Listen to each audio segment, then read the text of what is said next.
Hi everybody, this is Laura coming to you with the very first installment of our almost live lectures.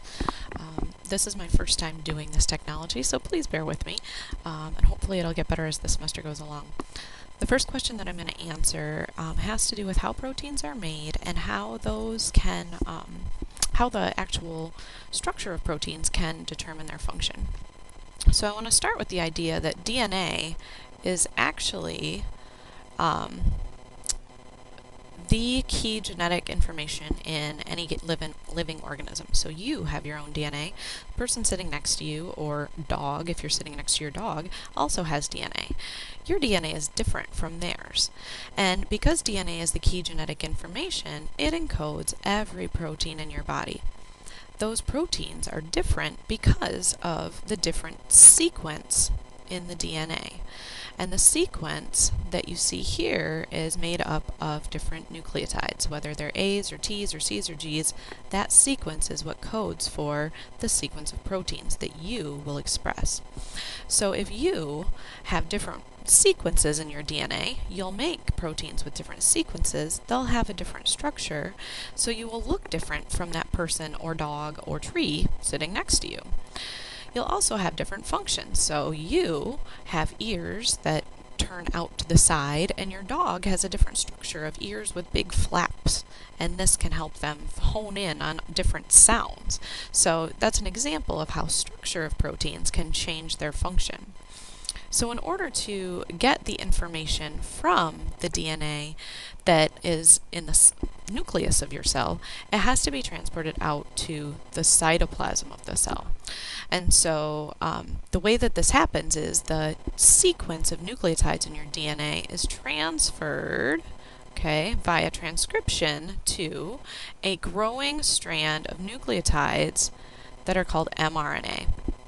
And this mRNA that grows has a complementary sequence to the DNA and the double helix that's in the nucleus, and then it can take off and move, out through pores in the nuclear membrane to get out into the cytoplasm. Why is this important? Because the DNA is way too big to get out of this pore. It's never going to actually be able to leave.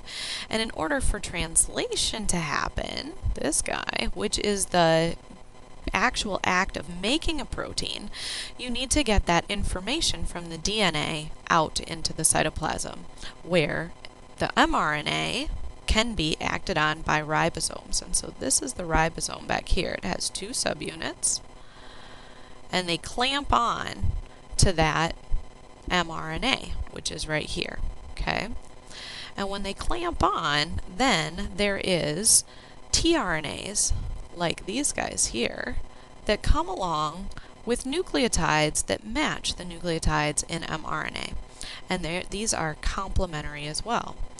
Each one of these has an amino acid that is hooked on to the end of it. And the amino acids that are hooked onto the end then get linked together. You can see the little links here in between each amino acid. And the growing amino acid chain is what we call a polypeptide. This can then become a protein. So once you have the entire protein made, you have a very long chain of amino acids. This whole process was dependent upon the sequence in the DNA, which determines the sequence in the mRNA, which determines the sequence of the amino acids in the protein. So, why is this important in general? Well, from there, proteins can be folded and changed and exported or used within the cell. And so, if you're a protein that is made, so here on the ribosome, this polypeptide chain can be imported into the rough endoplasmic reticulum. The rough ER is endoplasmic reticulum that has ribosomes sitting on it so that they grow this polypeptide chain right into the ER. Why is it important? It's really important because if you are a protein that needs to go outside of the cell, you have to go into the endoplasmic reticulum, and this is the only way it's going to happen. So you, as a protein, will go into the rough endoplasmic reticulum and then move along through a series of vesicles. These are the vesicles here.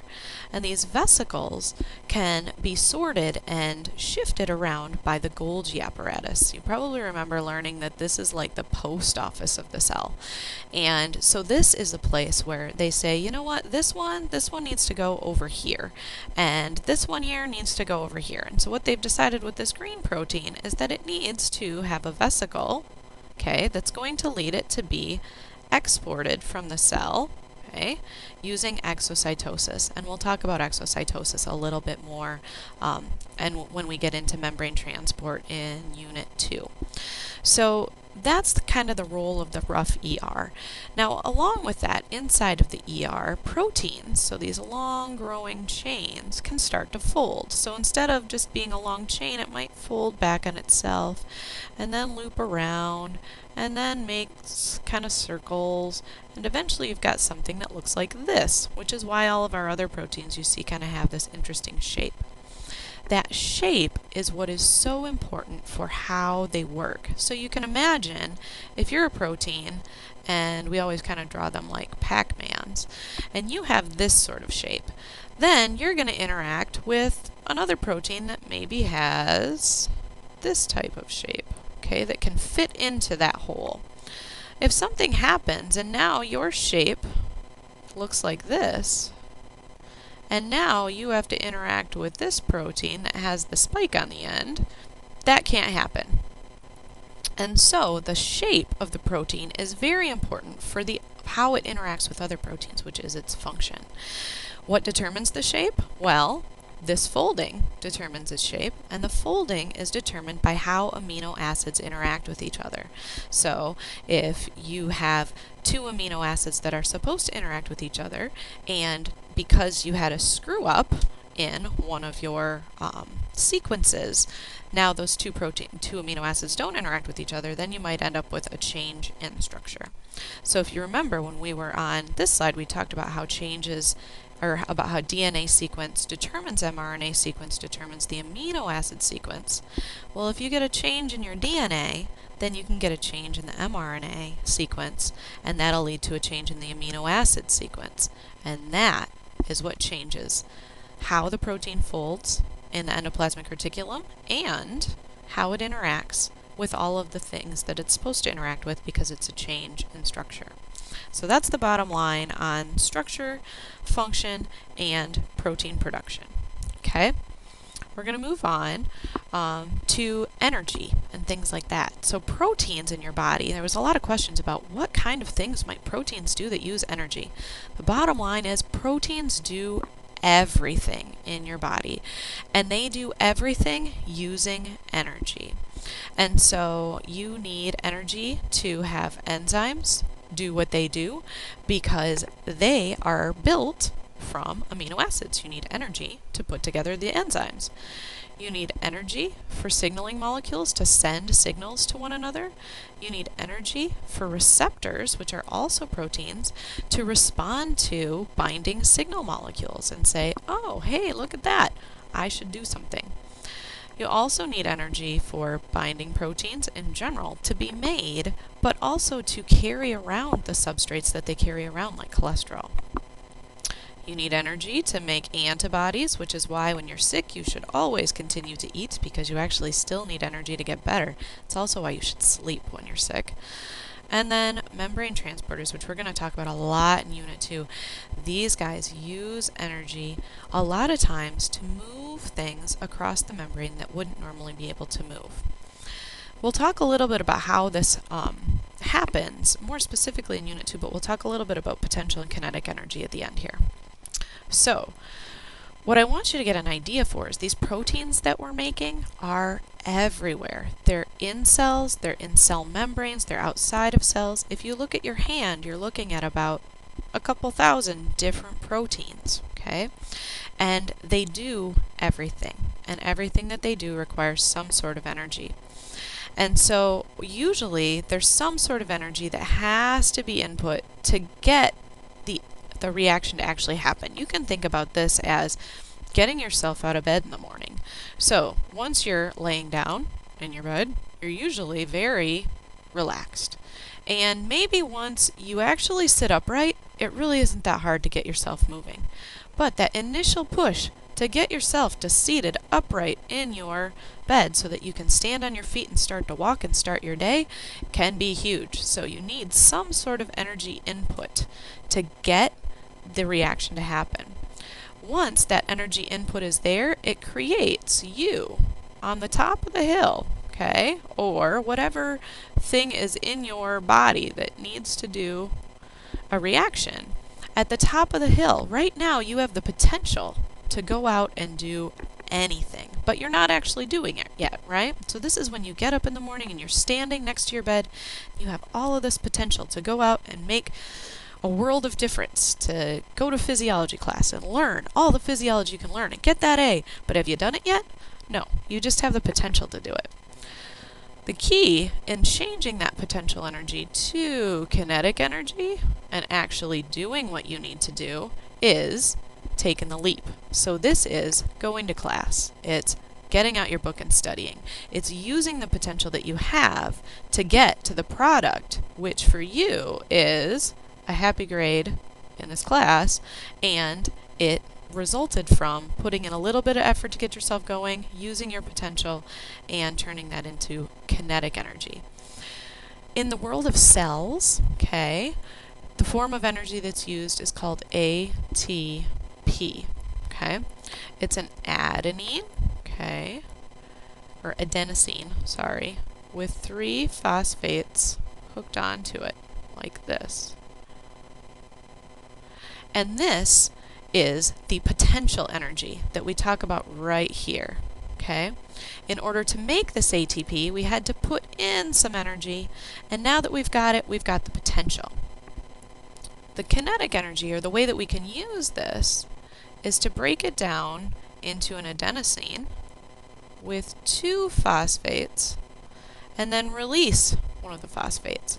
So this breakage right here is what actually releases the energy. And this energy is what allows the cell to do all the things that it needs to do to be a happy cell. Okay? So, the energy that your body takes in is used to create more ATP from this ADP and phosphate. It's this cycle of energy usage that allows you to do all the things that you need to do. It allows the cells in your body to live. So that's kind of the gist on the difference between potential and kinetic energy. I'll give you another little example in a few seconds.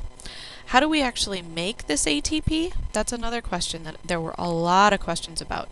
And you'll probably remember this from 2200 and remember memorizing tons and tons of steps and enzymes and where there was NADH and FADH2 and all of these wonderful things.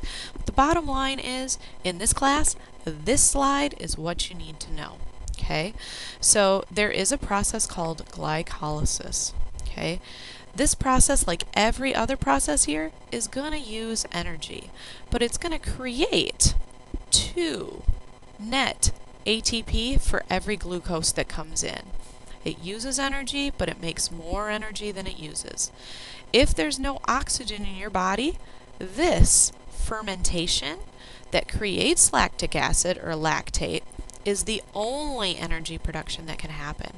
So if you have no oxygen, bad news, because you need way more than 2 ATP per glucose in your world, okay? You need to be able to do aerobic cellular respiration. Aerobic means with oxygen. This is why you have to breathe. With oxygen, you can take this pyruvate, turn it into acetyl-CoA, that can go into the citric acid cycle, use the electron transport chain, which is in this inner membrane of the mitochondria, and it's going to make water and CO2 as byproducts. This is why you breathe out, okay? This whole process together, okay, all of this will give you 32 to 36 ATP per glucose. This is what you need to live. How many does it make? What you need to know is way more, okay? And the key thing here is you need oxygen to do this, okay? If you don't have oxygen, you make way less ATP, okay, and you're going to make lactate or lactic acid, which there weren't a lot of questions about this on there, so I didn't actually answer them. But hopefully you all understand that acids are high levels of hydrogen ion, okay? This is a low pH, and so this is why it can be bad if you don't have enough oxygen. You start to create lactic acid, you will actually decrease your pH, increase your hydrogen ion concentration, and that is something that your body needs to maintain in homeostasis, so it can actually be really bad. Next, I wanted to talk a little bit about this potential versus kinetic energy thing inside of a cell. And so there were a lot of questions about potential energy and things moving in and out of the cell. The way I want you to think about it is, we've got a cell, and that's what I just drew, and then there are some stars that hang out inside and outside of the cell. Okay? You can think of these as ions if you want to. What I want you to think about here is notice that there's way lots of these stars inside of the cell, okay? And a few of them outside. It's kind of like if there's 50-some students inside of a classroom and only 2 waiting outside. The problem is the doors are all shut, and none of these guys can move. Now, realistically, do you want to be sitting next to somebody within 2 feet of them if you can back up and be maybe 5 feet away? Ions don't want to either, and so they want to get as far away from these other ions as possible so that they have equal representation. So what they really want to do is leave, okay?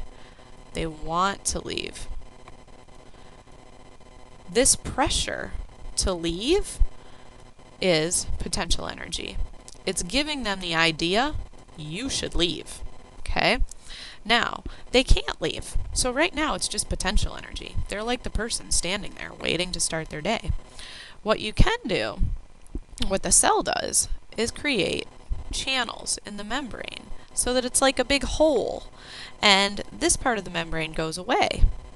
And so now these guys can go out, and what happens is they start to leave. As they move, that is kinetic energy, because they're actually doing something. So you want to think about it as potential is you could do it, just like you could get up and study physiology for 6 hours every day. Kinetic is you're doing it, just like if you are studying for physiology. Okay, so those are the key things that came up in the questions posted online. Please send me your feedback on the course discussion page if you want to give me feedback about whether or not this was helpful, and things that might make it more or less helpful. I'm going to try and find a way to incorporate models, so stick with me for that, and as I figure out how to give you this kind of information. That's the end of Unit 1. Good luck on your exam, and I hope to meet you in the future.